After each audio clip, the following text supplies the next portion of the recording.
Good morning, good afternoon, buenos dias, buenos tardes, buenas noches, wherever you are tuning in from right around the world. Welcome to another episode of the Make Australian Football Fun Show. Let's be honest, hit a bit of a rough spot this week. Wasn't the funnest week ever, which is why our title is a not fun week in Australian football, plus the 2005 redraftables, which, if you get that reference, congratulations. I'm sure you're having a good time. If you don't, just don't worry. Some things you're not meant to understand. But because we're doing the 2005 redraftables, I'm glad we are joined by the Tampa Bay Buccaneers offensive coordinator, Teo Pellizzeri. Teo, how are you doing, my friend? Spider 2Y banana. Spider 2Y banana. That's if you're listening to the podcast, very much a visual gag. You'll need to see that. Josh, the door has just mysteriously opened behind you in Melbourne. Is there an intruder? What's going on? That was freaky. That wasn't even a visual gag. Literally, a minute 30 into the podcast, very slowly, the door just went open behind you. Are you okay? I think I'm actually in an episode of one of the many Paranormal Activity installments. No, it was actually just the dog stealthily entering. Wow.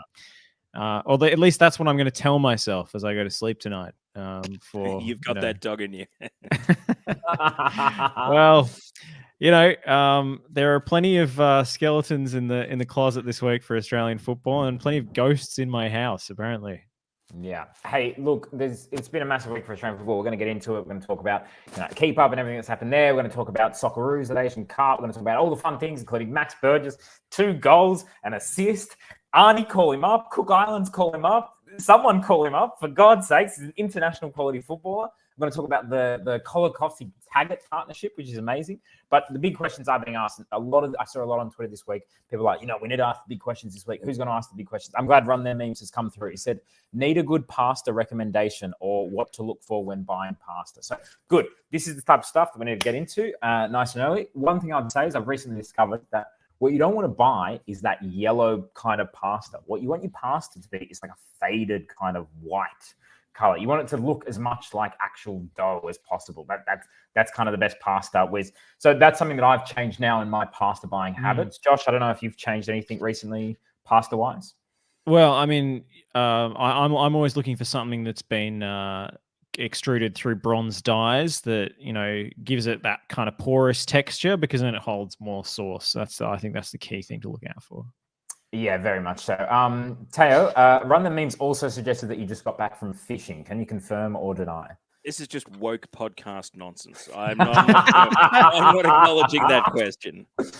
But do you think when someone this week referred to woke podcast... I can say it. Michael Caine, who has called me a dickhead on Twitter in the past. I have no beef with him. I have no beef. Whatever, Yep. Well, look, very strange character. Let's say that. But what do you think was the most woke thing we've done in this podcast so far? Do you think it was when we said that a horse could enter the field of play, kind of, almost transhumaning animals in that stage? And really, we were saying that football is for all: men, women, children, old people, horses, dogs, whatever you want. What was you do remember how much trouble Simmons and Rosillo got in for the first half of the 2005 Redraftables podcast? You do remember that, don't you, Stock?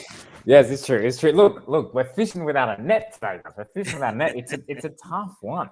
But look, we need your questions this week. We need your content to help us along in this journey, because it has been a bit of a rough week. So, please get them coming in.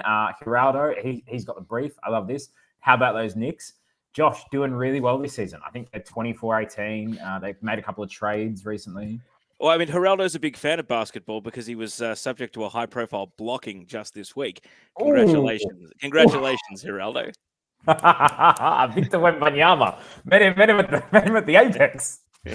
I think, look, the trading for OG Anunoby, obviously they gave up a lot for him, but you need a guy who can guard Giannis in the playoffs. You got to go through the East if you're going to make the finals. And Anunoby, you can see he's playing for the New York crowd. I'm all about it. Man, I love this. We're bringing in the new listeners. This is incredible. Charmander the Andy says, imagine MAFFS times JFC. Now, I don't really know what JFC stands for in this case. Maybe Jesus fucking Christ might be what he's referring to there. Which, by the way, I haven't listened to the new Kanye album, so I wouldn't know.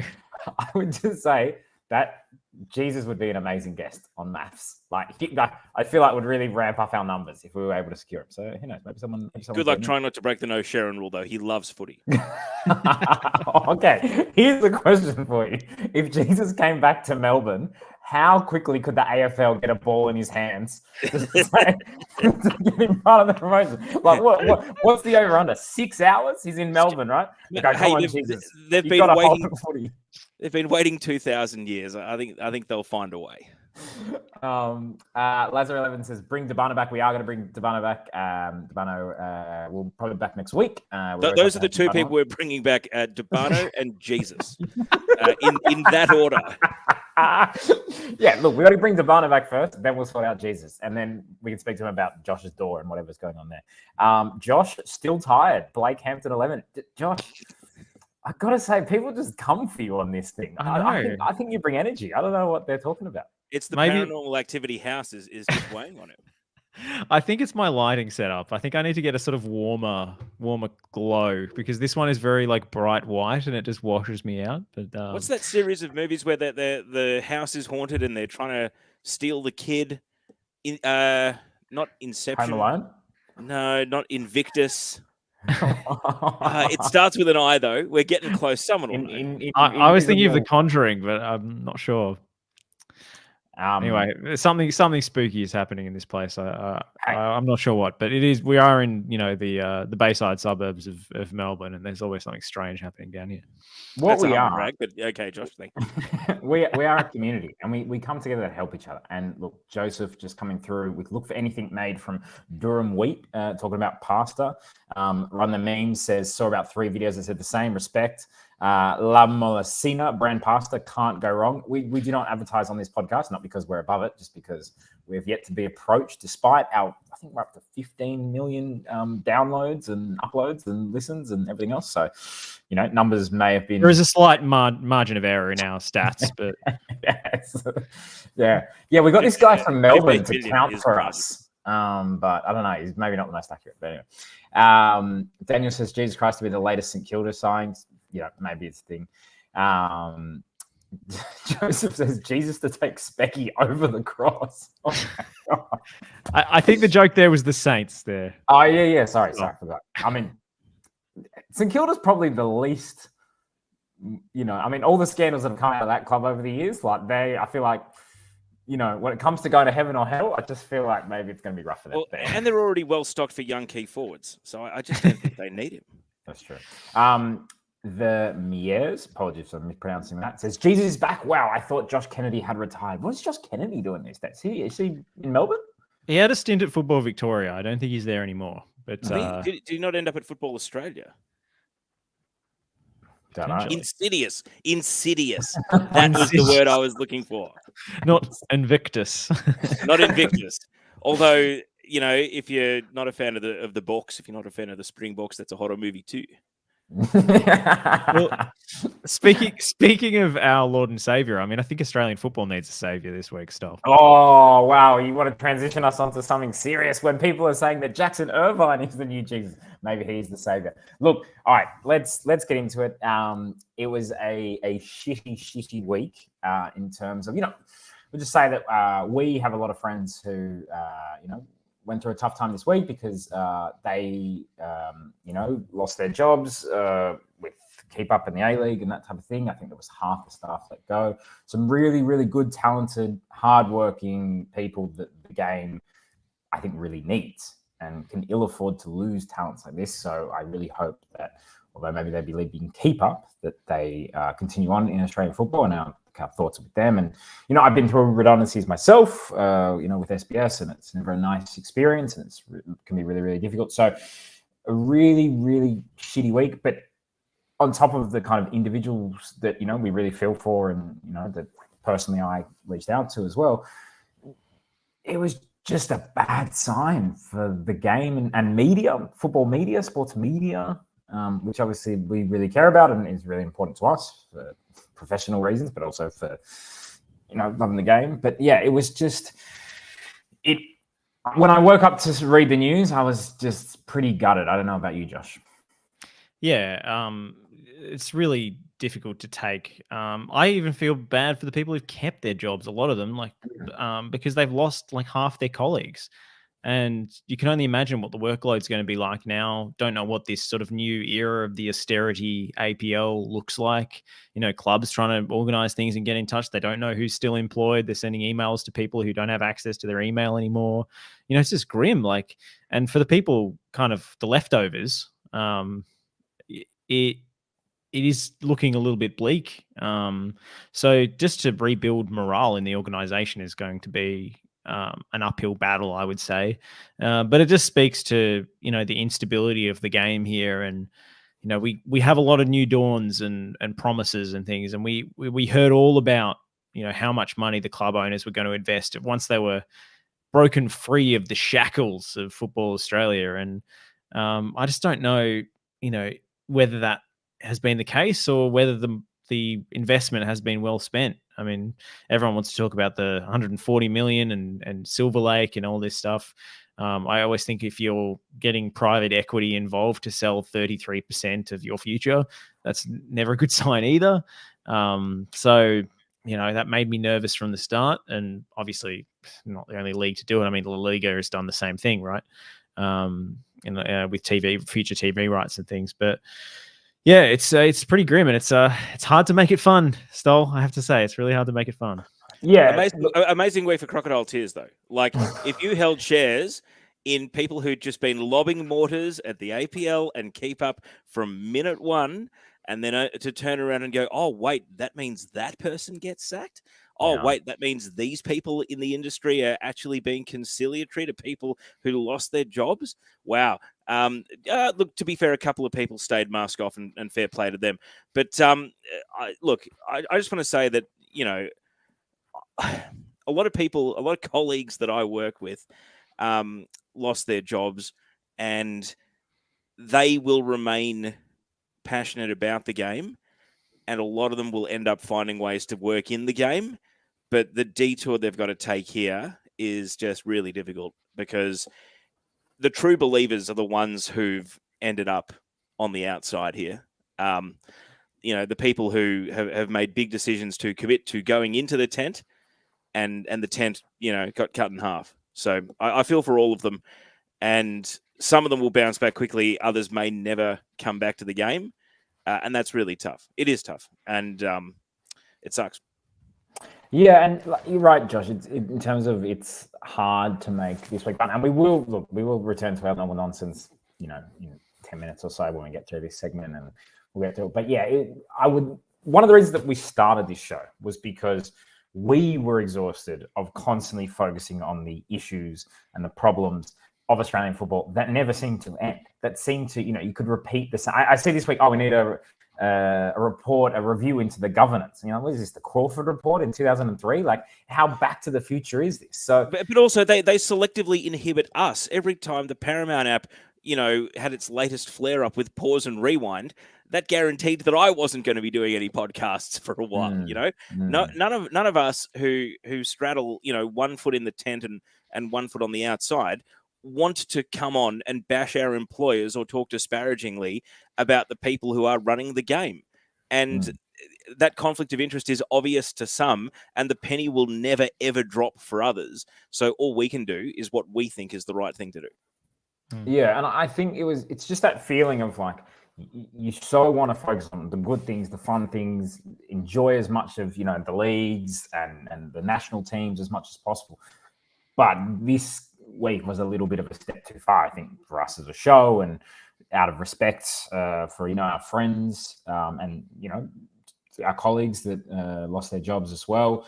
But I guess also like a big concern for me was, where do you go for Australian football news now? Because, the World Game doesn't exist anymore. That was shut down. I was made redundant from SBS as a result of that. And actually, I will say, I do remember at that time being a very tough time. And look, I'm kind of very glad that in the end it did work out for me, and I was able to find work quite quickly at Optus, and then later at Stan. But I even remember the time, Josh, you going on FNR and talking about SBS's decision and mentioning how you felt for me and what I was going through at the time, and it meant a lot to me at the time. So, I think if you do know people in the industry, or you can support them in time, it is a really tough time, because the other thing as well is there's not a million other jobs in Australian football to go to. When SBS got shut down, there was still a few options for me. There's less and less, and I just don't know if it's ever going to come back or how it's going to come back. I mean, when you take into Australian football's issues, the contracting media industry, how that all looks, it's a very tough environment, and tough environment for young, talented people graduating university or coming out of high school right now. Yeah, and I think the easiest thing to do when you're on soccer Twitter or whatever, and it's a glib and snarky place, and the easiest thing to do is to be glib and snarky. And I've seen a few disparaging comments about things like, "Oh, well, where will I go for my Ange Postecoglou updates now?" or whatever, or talking about how it was a failed notion from the start that you could encompass more than just the A-League with the A-League's official media. But I was trying to fill a gap in the market, which was the World Game for me. Like, that was my first go-to, and I'd get my overview of what's the story in the A-League, what's the story in the Premier League. And even then, at least a year ago, over a year ago, they pivoted to only covering stories with Australian connections, national teams, players overseas.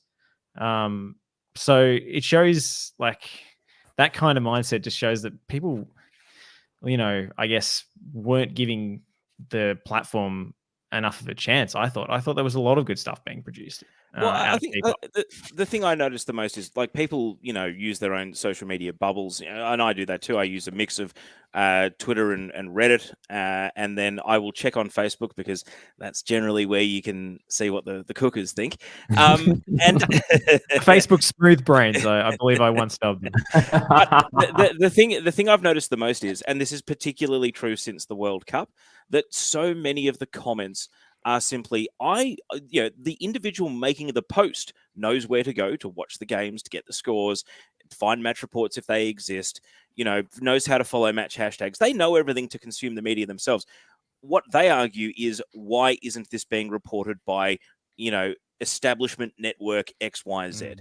And I went through this when I was working at Football Victoria. We were streaming games. We were trying to innovate on a shoestring budget, smell of an oily rag, but we would still get people saying, why aren't the scores from NPL Victoria being published in the Herald Sun results, in the classified column at the back of the sports section, as though that is the panacea, because people who already know the score, may have even been to the game, have already been fully informed. What they want is the media to act as a propaganda arm for football.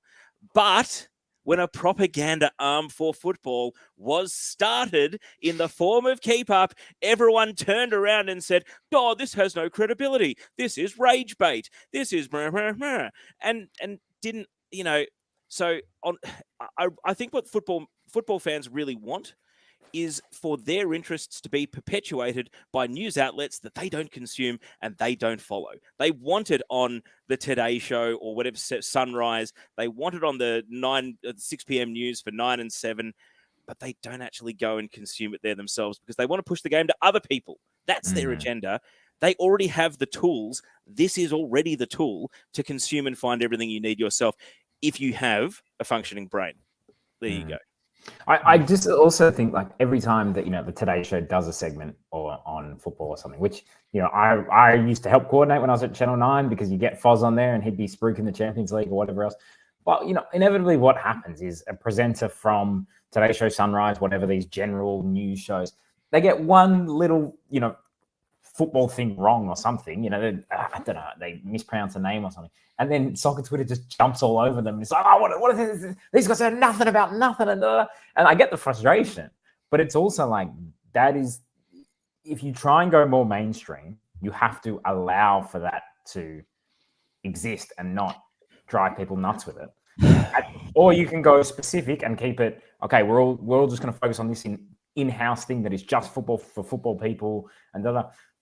But then it didn't seem like it got a lot of support. And I don't know. I just wonder, I liked the concept of keep up. I thought it did feel a spot where, you know, the World Game didn't exist anymore. Fox Football wasn't really participating much anymore. And by the way, I worked at the World Game, I worked at Fox Football, I worked at Optus, I worked at Stan. I've looked at all these places that make football, but there still was seeming to me a gap in the market. It made sense. Now, I'm not saying it's perfect. There's nowhere is perfect. There, you know, many mistakes can be made. That happens, and that happens everywhere, in the successful places, in the non-successful places. But yeah, I think the criticism towards keep up for me was a bit harsh, or a bit. Well, I'm not going to speak in generalities. I'm going to come out and say it. A-League memes becoming effectively an activist account to simply shit on the APL at every opportunity is exhausting. And it doesn't matter which mod it is, and whether it's the ones who have, you know, certain agendas about, you know, whatever. I understand there's 3 or 4 of them, and you can tell from the tone changing. But it has been, I unfollowed it. It's been exhausting. Go back to having fun and posting memes. Behaving like an activist has helped absolutely nothing. And the toxicity of what goes on is directly a product. And yeah, they can claim victory because Danny Townsend left and the grand final decision was overturned. That's great. Do it from your own personal accounts. You know, a little bit like how being nameless and faceless and posting under a brand can be fantastic for you, but posting under your own name doesn't get anywhere near as much traction. I feel as though A-League memes being the rallying cry of rebellion against the APL, but presenting absolutely no alternative, has been detrimental. And it reminds me of Blood Diamond. The rebels know how to storm and sack the city, but they would be much worse at governing it. You know, yeah. That is where I currently see the landscape. But I mean, it's also like, for me, it's frustrating that like it's a memes page. Like, how is it like the equivalent of like an opposition party? You know, like this is how small the industry has become. That it's like, you know, in theory, it should be the media that is holding to account the APL, but the media is so small now, it doesn't have the numbers or functionality to do that on a grand scale. And well, I mean, but Aaron Smith tried to do that with the code articles over the weekend. If you jump onto Reddit and read the responses to Aaron Smith's articles, it's entirely, this is Murdoch, I'm not listening to Murdoch, I'm not reading Murdoch, blah, blah, blah.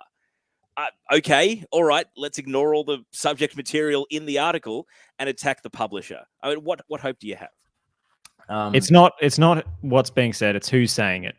That's all. And that's like 90% of social media discourse is actually who's saying this and not what's being said. And, you know, I find the tone of it kind of embarrassing sometimes, because we seem to be so insecure. Like, and I say we as like the footballing kind of in crowd, if you call it that. And there are many splinters within that, but sort of the Australian football circle, let's say, is incredibly insecure about the state of the game, and therefore projects those insecurities onto everything else, whether it's keep up, whether it's, you know, a Today Show presenter making a mistake in their bulletin, and it kind of effectively gatekeeps the game. Like, I remember, like, even like a subtle example of this was when the ABC broadcast that Sydney versus Arsenal, I think it was, friendly game.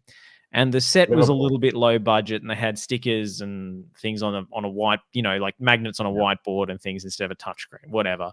And then they had the comedian Aaron Chen doing the sideline, and people didn't get that it was a bit, or they did, but I thought it was hilarious. I thought he was really funny. Oh, that makes one of us, Josh. Well, sure. It may not have been to everybody's taste, but the level of vitriol that was expressed towards those presenters and that broadcast reflected like a deep insecurity of like, we can't, like, our game is so fragile that we can't be seen to have one game that's like below like a standard of perceived professionalism.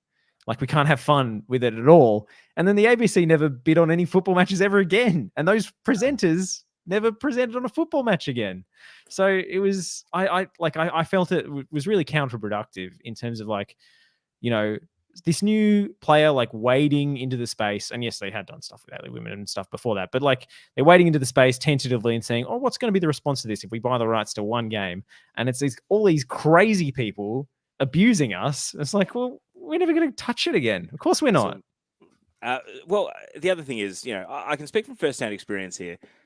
because Dubzone last season was an interactive show that openly coveted people to interact with it, and this season format changes mean it's not possible. But the number of people whose primary supporting of the league is through just being a habitual grievance merchant and setting up scenarios where they can't lose. They can complain either way. This kickoff is too late. This kickoff is too early. It's too hot to play, and the each way bet pays off every time. We want equality, or actually, no, you have to treat the women's game differently in this instance. So you get into situations where you are guaranteed to have the most online people and the most passionate fans slamming. And to be honest, they are the hammer. Everything looks like a nail.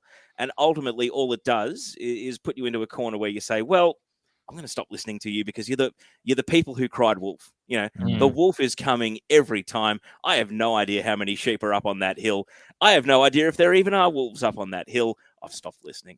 And unfortunately, I feel as though, that culture permeates. And when you talk about gatekeeping, Josh, these are the people who are trying to tell new fans how to support the game. Doesn't seem productive to me. I feel as though more of a live and let live and an open discourse should exist, as opposed to, say, print screening a keep up tweet and saying, asking this, how can you even ask that? How can you even have this conversation? Well, this is a choice, as opposed to, say, good faith interaction with the topic. Well, which seems to be incredibly hard work, unless it is just the lowest and slowest hanging fruit. What I find extremely frustrating is people, especially kind of on Twitter, but on the internet generally, just cannot see something they don't like, see something that they deem shit, and just move on. There's this, one of the best ways, if we wanted to get this podcast to get heaps of interactions on Twitter, is just for us to, in a 1 minute clip, say the most obnoxious, dumb, stupid shit, subtitle it, and, blah, blah, Australian football sucks. And then all these people would start, quote tweet, we'd go viral just on our own ignorance. That seems like a much better way to get clicks, go viral, get views, than to actually, have a decent, fun discussion about the game or whatever. And it drives me up. To me, I see shit that I don't like all the time on the internet, all the time. Dumb takes, just scrolling, muting people all the time. Absolute nonsense. But I just get on with my day. I don't sometimes muting our own listeners, Stoll. Yeah, memorably so. Apologies for that one. That was a mea culpa. Who was it? Was it Daniel Fasani, or was it someone else? Hey, look, let's not speculate on who I blocked and who I didn't block. Or no, it was blocked or muted. It doesn't matter. I certainly muted them. You know what? There was a few people I've definitely muted who I got sent their takes this week in group chats, which is one of my pet peeves. When I've muted someone and then still I have to be exposed to their nonsense. But anyway, my point of this is to say that we seem so much better at sharing terrible things, whether it's about Australian football or, Australian football media. But we seem not so good at sharing things that, people work hard on, that it's good level of content, that, is quote unquote good things, because it doesn't get the same. If you just say, hey, this was a really good article by someone, hey, this was a really good video by someone, hey, this was a really good podcast by someone, probably get 2 or 3 likes or whatever. If you say, oh, look at this is the dumbest take ever, can you believe that this, oh my God, what a ridiculous thing, 22 retweets, 140 likes, 15 comments, and this is, I think there's a bigger question about it ruining the world, but I also think it's having a massive detrimental effect on Australian football. And I just think you can complain, and I see it all the time, you can complain about the level of coverage or whatever, but I think you have to support what is there and try and encourage it to get better, because the only way it can get better is with support. And then the more support it gets, the more money it's going to get, the more the production values can increase. But Stoll, then you run into people who want the entire story in the headline. And if you aren't given every detail in the headline, oh, it's clickbait. All they do is post clickbait. And it's like, no. Yeah. No, just because old school's newspaper era sub-editors whose primary objective is a clever pun, and the media has moved on to trying to get you to click the story by selling it to you, as opposed to baiting you into clicking it, does not make everything clickbait. It's kind of, how the meme is everything I don't like is woke, and this is everything I don't like is clickbait. Yeah. It's very much the same thing. So we should do this on MAFFS though, because we do have 15 million downloads, and maybe we can double that in short order. Yeah, we just need a little bit more support from the 15 million. Post us on Reddit, people. I think there's a good line from Dale here. Isn't that just social media in a nutshell? Yes. But it's also like the problem is that the A-League discourse and the footballing discourse in the country has shrunk and withered on the vine so much that the grievance merchants and the people engaging in bad faith, they don't fade into the background noise. They seem to be all there is. And that part of it is really exhausting. Because I also think that what happens as well, and this, like, I saw it a lot with SBS, a lot of really good people who cared about the game, who were giving up every weekend to work on it and do all their things. I'm not saying SBS was perfect, not by a long way, but they cared about the game so much that eventually they had to remove themselves from the game because of the amount of stress it was having on their lives. Like, probably one of the greatest examples is Foz. I never seen anyone care so much and rant and rave about Australian football and what needs to be done and this needs to be done and get so fired up about so much, then to eventually just decide it's going to be easier to spend my time taking on foreign governments, the Bahraini royal family and the British royal family, and try and make the Australia Republic while I just do some Champions League games as well. Like, that's insane. That's insane. That he thought, you know what, Australian football, this is ridiculous. I can't, it's too much for me. I'm going to take a step back and I'm going to go into the world of human rights, which will be a little bit more smooth. Like that is the world that we're operating in. It just drives me up. So here are my two big questions. One is, do you think that the fact that the NSLs, and I think this is especially for kind of my generation of fans, I started supporting football just in the last few seasons of the NSL, 2001, 2002, Korea, Japan World Cup, really got into football then. The NSL dies, the A-League comes back in about 18 months. There's always in the back of my mind, at least, that it could happen again. And it feels like with every mistake, every issue that comes up, that's what Australian football fans are seemingly saying or worrying about. Oh, this is going to destroy the game. This is going to do this. This is going to do this. And I think it's such a bad mind state to be in. I understand why we're in it. I myself am often in that mind state. Do you think that is a factor? Because no other, rugby league didn't have that issue. AFL hasn't had that issue. NBL has had those issues. And maybe that's an interesting comparison. But do you think that is a factor? And another thing I would say is, do you think there is an argument to be made that while the APL definitely made plenty of mistakes, that some of the kind of retroactive narrativization of, this was a mistake, when Daniel Sturridge signed, I remember many people were extremely happy and, Daniel Sturridge, how good is this, doing the dance in the league, everyone was paid him a lot of money. It didn't work out. It was a massive disaster. Nani, the same. Nani signed. He didn't play well the first few games. He got his knee injury. I don't know how much money exactly that was, but probably in the millions. There has been what I've seen kind of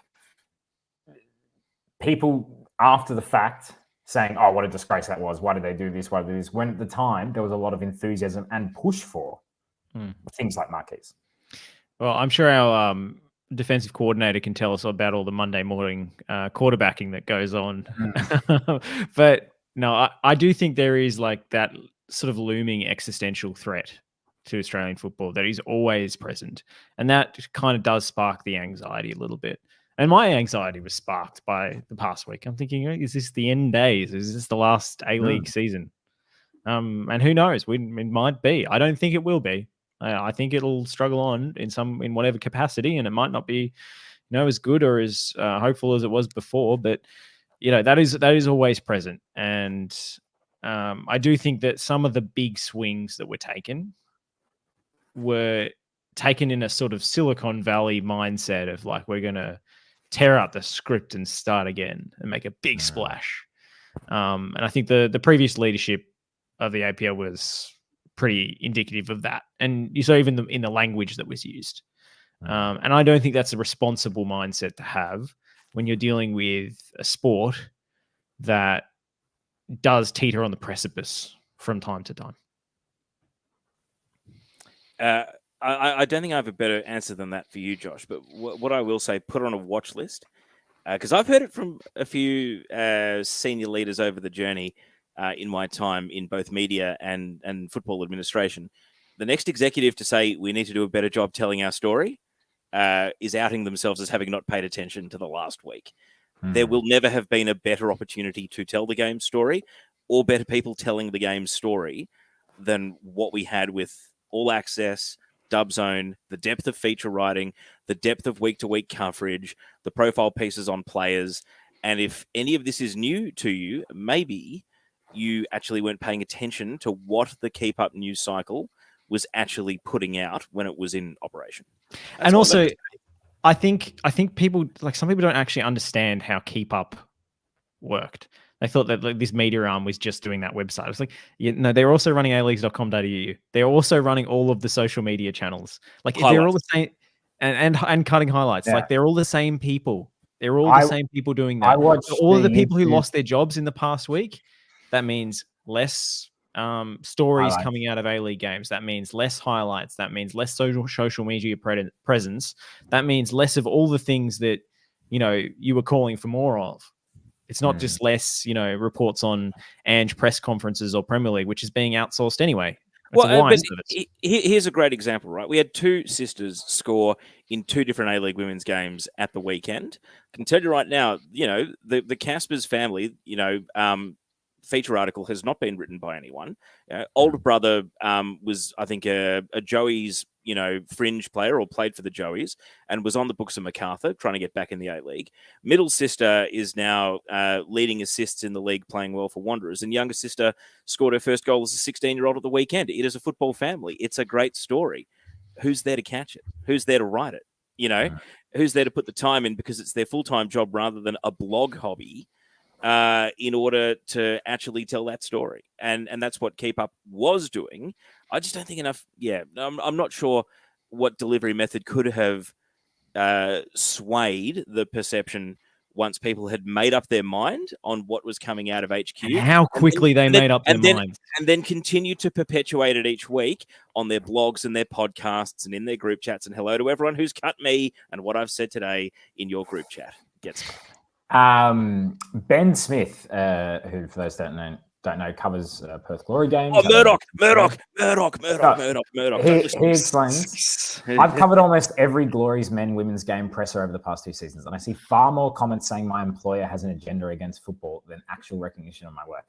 And again, this is not just Ben's issue. I see it with Vince all the time. Oh, why doesn't the SMH have an article about football today? Why doesn't SMH do this? And you're just like, oh, man, Vince is trying every day to get football in the paper, on the front page. And you know what? Like, he's fighting an uphill battle and I think doing a really, really good job, like, to get the coverage that it gets in the Herald for what it is, especially because all they really care about is subscriber clicks and that kind of thing. So I do think there is a thing of like, we need to, as audience, kind of football audience, decide, okay, what kind of coverage do we want in all aspects of Australian football? What does that look like? And then support the ones that are closest to that, or that at least show signs of taking a step closer towards that. Because if you don't, the only thing that will be left is the shit that you hate.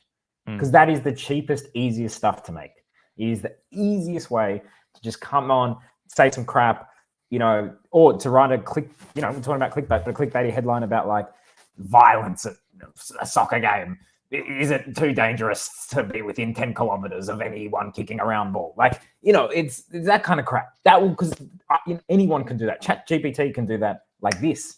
So I just first tonight, soccer shame. Yeah. Well, I mean, to be fair, after Chat GPT got made redundant by Sports Illustrated, they are looking for a new job. Yeah. So Lazar11 makes a good point. Plenty of people who are itching for it to fall apart and say, I told you so, not realizing it will never really affect their own clubs as well. I think that's a really good point to make. I also think as well, the NSD is coming, and the NSD, I think, is going to be full of mistakes and full of errors, because everything that you create from you is going to have setbacks and problems and everything. And I'm going to support it all the way through. I am going to, just because there are issues, just because like that would be, and I'm sure there'll be some A-League fans who'll be like, oh, look at the NSD, can't get their house together, blah, blah, blah. You know, that's going to happen as well. I mean, Stoll, let's be honest. If the crowd on opening night is not X thousand, that might be enough of a deal breaker for people who don't want it to threaten, you know, their understanding of what the established football landscape is. That might be enough for them to jump off straight away. It's a lot of pressure. You know, you talk about a teething process and everyone's allowed to make mistakes getting something right. I do feel like an unreasonably high bar is now going to be attached to this competition. Totally. And I think it's really important is just because, you don't like one thing or one person involved, that you don't start a campaign against the second division or against promotion relegation or against, I don't know, Auckland City or Canberra United or whatever new clubs coming to the A-League or whatever. It's just such a spiral that I think kills the game. And there's massive problems at the top of the game. So 100%, the good folks over at A-League Memes will start a campaign against the NSD because they like to stir up and make fun of the 3 or 4, quite strident South Melbourne fans on Twitter. 100% that will happen. It's already started. So, I don't think people have to be cheerleaders for Australian football in all aspects. That plays into Stoll's point about if you don't support the things you like, all you will end up is the shit you hate. Well, if you don't enjoy SMFC Mike doing manual crowd counts every week, those aren't going anywhere. It doesn't matter if no people like them or 50 people like them, and if no people retweet them or 100 people retweet them, they're going to keep happening. I mean, and that's all you might be left with. You know what? I got to say, I think I muted SMFC Mike like years ago. But as in this show, I do love a commitment to a bit. And the fact that he just keeps going with that bit, like absolutely insane. And John, even these classic lyrics, they write for the Sydney papers, which ultimately was one of the funniest things. Didn't that win the Triple J Hottest 100? And it actually beat out TK Meidzer real nice to get the gong? Here comes the future. Look, I'm clearly joking because those songs were released in different years. Yes, yeah, exactly. So they should have gone back-to-back number ones. I think about it like Heath Ledger's Joker. I'm like, you think I hate you? What would I do without you? It's he enriches our lives in so many ways. Look, we're going to move on from this because we don't have much time, and I do want to have a bit of fun towards the end. But our Liga makes a point. Perfect example: people calling for Unite Round, Magic Round. Then once it happened, fans shit on it, which is true, right? So the original decision to have the grand final in Sydney obviously was a mistake. Didn't work out. They obviously did it because they needed money. They managed to switch it into a Unite Magic Round, which I think was a much better idea. And I understand that there were problems with, it can be executed better in years to come, but for whatever reason, it was executed in the way it is. And look, I see a lot of other things. People are like, you know what? No, they're not spending money on keep up. They should be spending this money on building stadiums. And it's like, do you know how much it costs to build stadiums? Like, what are you talking about? What we should be doing with the money is getting Messi and building football-specific stadiums. And okay, cool, we'll do that with 30 million. Are you out of your mind? So to be fair, the Venn diagram of Australian football media and building a stadium actually intersected over the weekend when the esteemed Les Street went out to Tarneet to take his latest round of photos of the stadium. He was accused in his replies of taking misleading photos that deceived people as to the state of the stadium. What are we doing here? Is Les Street sitting at home photoshopping Tarneet Stadium photos? Or let's put a half full wheelbarrow in this corner. Let's just elevate this mound of dirt a little bit more to make it bigger. Just a bit of generative fill. Les Street is one of the most genuine primary sources. He's taken that many photos of that many stadiums in this country. And when his book comes out, I'll read it. But, I mean, to accuse him of all people to be misleading, you just can't win sometimes. So, look, I think we'll kind of probably leave it there. But can I just have a quick word on are we going to talk about Perth? And I was just going to say one thing, which was, and we'll get to Perth because I want to talk about the Kolakowski-Taggart thing and how that was a really great win for them, despite all the things they went through. And I was really happy that they did win that game. But I just wanted to kind of end by saying, 6 months ago, the Matildas broke every single record for television audiences, ratings, whatever, in the Women's World Cup. Everything. Smashed every Australian Open, AFL Grand Final, NRL Grand Final, State of Origin. Smashed it. Not just beat it, absolutely obliterated it. Clearly defined it as the biggest, most important event that had ever been on Australian TV based on those. Before that, 6 months before that, Australia had one of their best ever World Cup performances. We filled the streets. We had, 20,000 people at Federation Square and live sites at 2 a.m, at 6 a.m, all this crazy stuff. SBS had amazing ratings. They were extremely happy with their, the interest that was in their tournament, and therefore they've re-upped on the rights.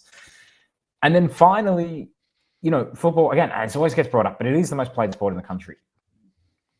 Does that give you guys hope, or do you think these are just separate issues and you can't leverage those that were the most played sport? The national teams can be some of the most watched sport, but we still, basically since the 70s, have had issues with our national leagues. I think it's the multi-million-dollar question, isn't it? I mean, $140 million Silver Lake question. Yeah. There's your sell. Look, I don't know when or if it'll ever translate. But where did all those Matildas come from? Did they spring up out of the ground? No. They came through the A-League Women's, or the W League as it was then called. Almost all of them. In fact, Taylor, was it every single Matilda? I'm not sure. Yeah, it was. And a huge portion of the Socceroos came through the A-League as well. So the domestic competition is clearly integral to the performance of the national teams. How to get people invested and following it is a question that has kind of stumped all of us. But, the potential is always there. But then again, look at cricket. The national teams always rate. Who's watching Sheffield Shield? Like 300 people. So it's not just football that struggles to convert.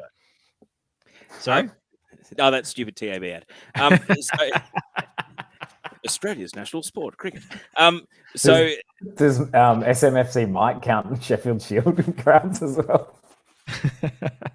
I think you'd have an easier time of it, to be honest. I mean, my only answer on the back of this is, I think everyone universally acknowledges that the reason the national teams, senior and junior, are doing well is because Football Australia is focusing on its core business of governing football in the country and running national teams. And I do think there's a big be careful what you wish for element of wanting them to take the A-League back, given that the original Crawford report did recommend independence, and all the rigmarole of getting to independence probably shouldn't have come about the way that it did, because it was about removing the people, Gallop and Lowy, just as much as it was finding a model to remove them. It could have been done so much smoother at the time, and no point crying over spilt milk. But I also think we're all enjoying that the national teams are doing a much better job, and Football Australia is a high-functioning organisation. Why would you want to mess with something that's working? Don't get that A-League stink on it again. Look, that was Josh, for anyone watching. Look, I think we're going to move on now. We've done 48 minutes of, it was a bit of nonsense at the start, but, we've gone as serious as I think we're ever going to get on this show. I hope we don't ever have to do it again, because I like just talking absolute nonsense, and other people can talk about the big things, but felt like this week we couldn't. Which animal are we putting in central midfield, Stole? Let's not beat around the bush. Let's get to the big topics. Did you see all over football Twitter this week? Everyone was doing their formation of animal lineups and that type of thing. We're so ahead of the game on this show. It is absolutely ridiculous. Look, I want to talk about the great ideas, because I think Joseph Cecconi is one of the great idea men of Australian football. And he's just throwing ideas in our mentions all the time, right? So he says, what if for Magic Round next year, they can bring out a magician as a referee and offer players who've committed a foul to pick a card, any card. And if they pick the wrong one, they get a straight red. Love this, Joseph. So people underestimate magic and magicians. David Blaine, his videos on YouTube get like 100 million or whatever. Magicians are amazing. All right, we've got to see David Blaine hanging upside down from the spider cam fixing the net like Costa Barbarisas. That's a great idea, Jess. I love that. There's another question that he asked is which club could do with a little Jose Mourinho given his recent departure from Roma? Well, I mean, we've been hearing a lot from him, in recent years about how much he loves Newcastle. So Bobby, I am a little magpie, but maybe we can just confuse him a little bit. Maybe we can just send in the forms and say Newcastle United, Jets, want to hire you as their next manager. What say you? Devik has asked, at what point of the Uzbek match will Arnie throw in Big Harry up front to search for the late winner? I'm thinking that's a very 75-minute, 80 minute. Do you think he goes earlier, sending a big tall man up front? Not to actually that point. We only need to draw to win the group, yeah? All right, good point. Do you think any chance we lose to Uzbekistan? Oh, there's a chance, but I think now that we know that it can flip us onto the more favourable side of the draw. Plus, Uzbekistan's record against us is not flash. I mean, they're getting better at youth level, but Australia's unbeaten against Uzbekistan at senior level over the last 15 years. So, yeah, it's interesting just watching kind of the games. They've been pretty uninspired performances, but victories, and we've seen how the other kind of heavyweights in the other groups, Japan, Saudi Arabia, South Korea, have had their issues as well. So, what I feel like Australia, whenever we're at our lowest, we get some great bit of news, right? So 2020, during COVID, there was all this talk that, Football Australia was going to have to shut down, it had no money and and the A-League was barely going to survive and all this thing. And then we got the news that we were going to host the Women's World Cup, and it turned out to be the best Women's World Cup ever. And like I said before, ratings gold and all that kind of stuff. Huge change the face of the women's game. Even when we were struggling with the A-League, we qualified for our first World Cup. In between the A-League and the NSL, we qualified for our first World Cup in 32 years. Sorry to pull you up. It was actually a couple of months after the A-League started. I know. But, with the A-League, it just started. No, that will matter. That will matter to the 3 or 4 South Melbourne fans. Yeah, all of it, by the way, all of whom whose tweets I read on a regular basis, they don't wind me up. No. There's an element of just wanting to see what the discourse is with those guys. What I would say is when Australian football is at its lowest, some crazy good news comes through. We were awful in qualifying for the World Cup. Scraped through on a penalty save by Andrew Redmayne of all people, and then actually had an amazing World Cup when we were there. I think we're going to win the Asian Cup, not because I've seen anything in our performances to reflect this, just because it's just the way the narrative goes. When Australian football comes to its lowest and you think, oh, what's going on right now? We're going to win it. We're going to win it. I don't know how. I don't know what is going to happen. But am I alone in my insane faith with this one? Well, no, because I've seen enough in the other team's performances to suggest we can win it. Yes. It seems great point. Australia's not conceding goals. All the other contenders are. I think that's the big difference at the moment. As long as we don't come up against the might of Bolton Wanderers, because apparently they would beat us 3-0 every time, according to Bolton Wanderers Twitter. Jess asked, no, I actually applaud them. Sorry, they are defending their man. Gethin Jones got some slander on the TL this week, whether it was justified or not. I'll leave it up to you to decide. But they are defending their man, and I respect it. I respect the hell out of it. I could only hope that the supporters of my club would get behind me and in a difficult moment in that respect. So good on Bolton Twitter. Lazar11 says, pretty sure Stoll has left the microwave on, by the way. Sorry if my internet sucks. I will say it's not anything to do with Spanish internet, which is unbelievably bad news for you, Lazar. I think it's your internet. Oh. No, you've been fine for me, Stoll. Check your microwave, Lazar. All right, good. My microwave. There've been a few video freezes, but your voice is coming through. So I will say, I watched the A-League for free because it's put on Keep Up's YouTube page for international viewers, which I very, very much appreciate. And I do watch a lot of other leagues for free, but let's say not on YouTube, and maybe that is causing some internet issues for me. But shout out Bangladesh. Thank you so much for your services to students in Spain who want to watch football all around the world. And, tennis and everything else, cricket, watch the World Cup final on that. Probably as cricket. Yes. What I really like is if we're talking about a topic on this show and you want to talk about something else, have a conversation with other people in the comments, because Jess asked, should Arnie be questioned for his lack of tactical ingenuity against the low block? It's a really good question. Wow, he should have got to try and mix things up heading into the later stages of the Asian Cup. But then coming through in the comments. Blake with the response, which I can't find somewhere. Where is it gone? This one? Yes, Blinkers. Sorry, I'd question his selections more, Jess. Game plan hasn't been horrible. The execution has been, though. See, just discuss amongst yourselves. You don't have to listen to us. Whatever we're talking about, have your own conversation. It all helps. Charmander the Andy says, Nick stole villain arc. He wants to destroy the A-League so something greater happens. I don't want to destroy the A-League. I want to improve the A-League. I want to make it fun. It's the whole point of this show. I want to make Australian football endless amounts of that's fun. the name of the show. Yeah, like, the whole concept, the whole philosophy around this thing is just endless amount of fun and chaos and crazy things happening. And look, if people are being crap, making fun of them and just having a great time. Ben Smith, Mitch Duke out with a hamstring. Tap the horse, Arnie. It's a good point. It's a good point, Ben. And this is what I like to say. We're getting back on track to the original MAFFS ethos is ideas. It's all about ideas. And I think Captain the Horse. And mostly equestrian ones for some reason.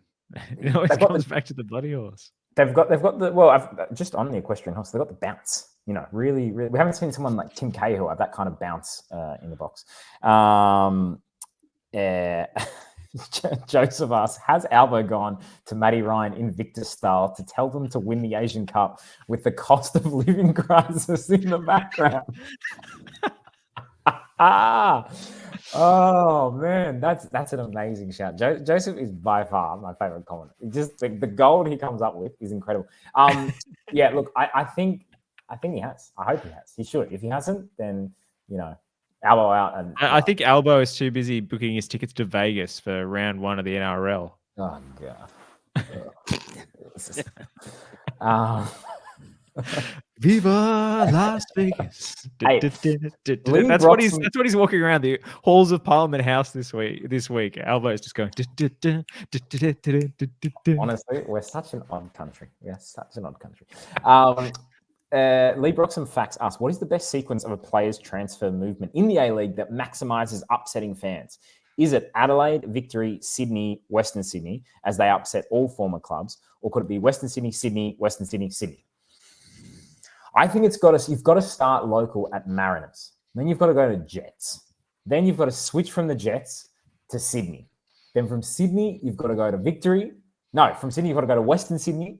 Then you've got to go to Victory. And then finally end up City and get all the money. And then finally end up at Western United to see out your career. I agree with you, but instead of starting at the Mariners, I would start with a more parochial fan base that's not on the East Coast, like an Adelaide or a Perth. Because I feel as though they'll have the added multiplier of East Coast bias to throw into it. Yeah, that's a good point. Fiat Multiplar says, can you just do a full show on the Collar Taggart partnership and just ignore all the other shit? Well, we thought about it. It would have, maybe we should have. People, let us know in the comments. Should we have done that? Blake just mentioned in terms of that move, the Terry Antonis trajectory. Yeah, it certainly is. He's certainly upset a lot of fan bases.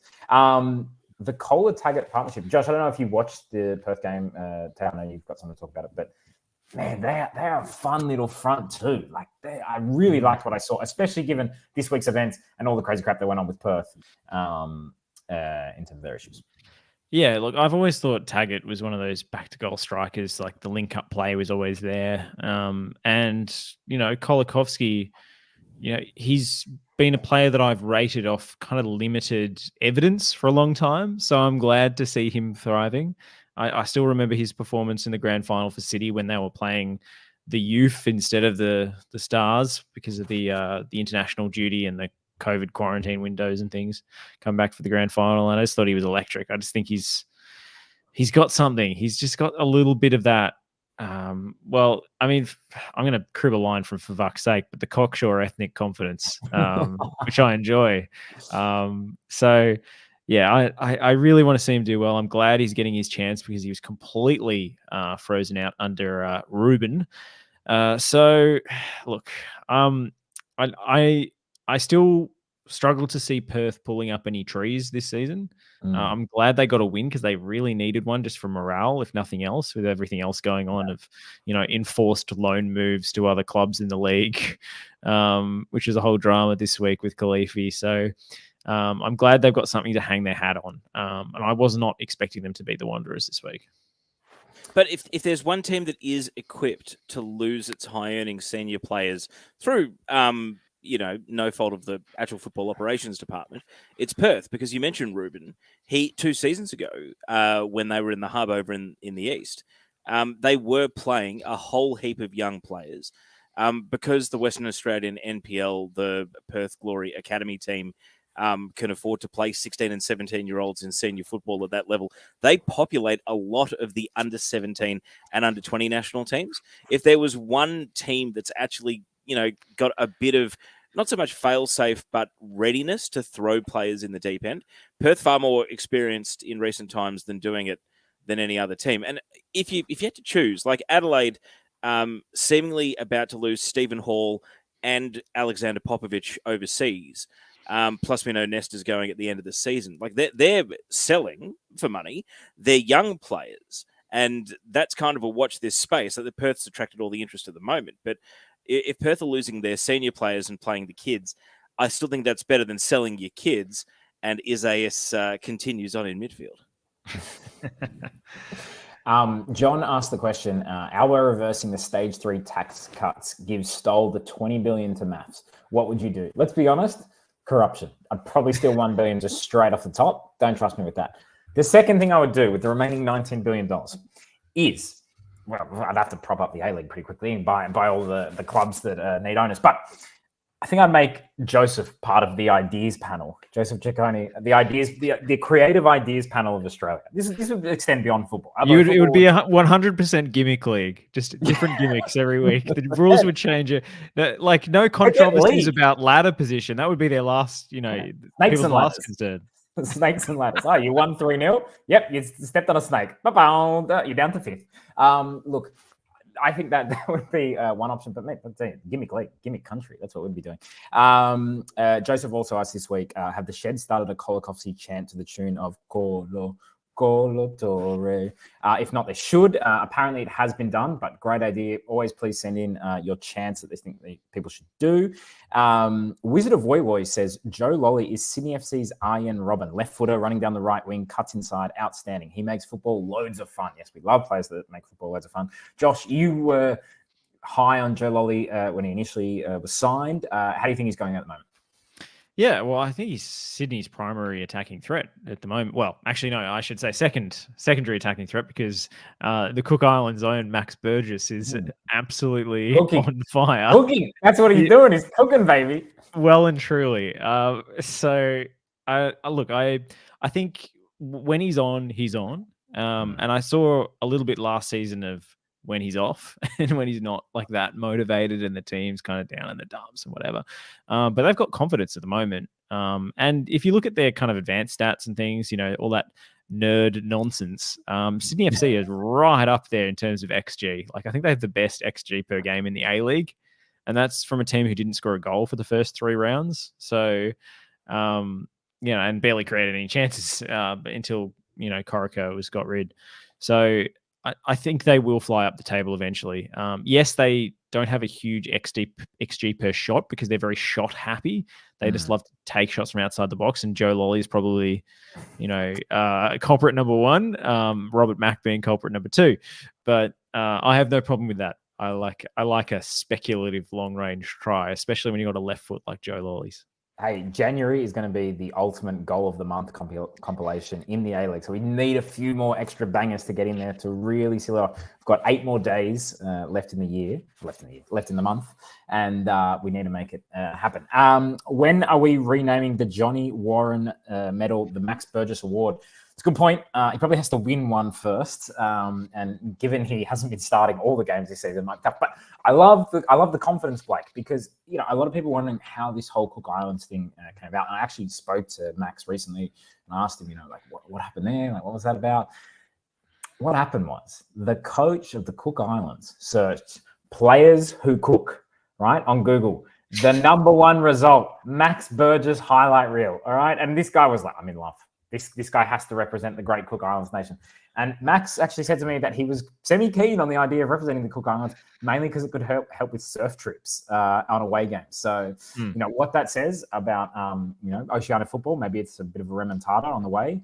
If you combine the World Surf Tour with the Oceania World Cup qualifiers, could be a hit. Don't know. Again, another idea. Does he have a guest starring role in that new movie about American Samoa? Can he be one of the away team players piling on the misery? Next goal wins. Has anyone seen that? I have not seen it yet. Who plays Archie Thompson? I believe you had a very good chance to see it though, Josh, and opted not to. I was convinced otherwise by the other person attending the films with me, and then we saw Ferrari instead, which I greatly regret. Terrible. No good. Really? I kind of wanted to see it. 2.5 stars. No, it would not recommend. Okay, not on the rewatchables. The unwatchables coming to you soon. Not unwatchable. Just you wouldn't revisit it, unfortunately. Look, Sydney FC look like they're on the up a little bit. Blinkus Fishes says, under Taylor, if Sydney can keep Rodwell on the pitch, I reckon they can win it. But let's be real, and then starts laughing. Yeah, it's a good point. Like, you know, it's tough. Look, any final thoughts before I run off to Spanish class? I liked the Central Coast Mariners coach, the football manager, Mark Jackson, as he is known very specifically, on his team's performance. And he said a couple of really honest things because there was that brawl at the end. But he also said when they conceded the goal, he'd just gone to a back five. And basically what he said was the players didn't know that they were playing a back five, and that's why we conceded a goal. He said, I didn't communicate the message clearly enough.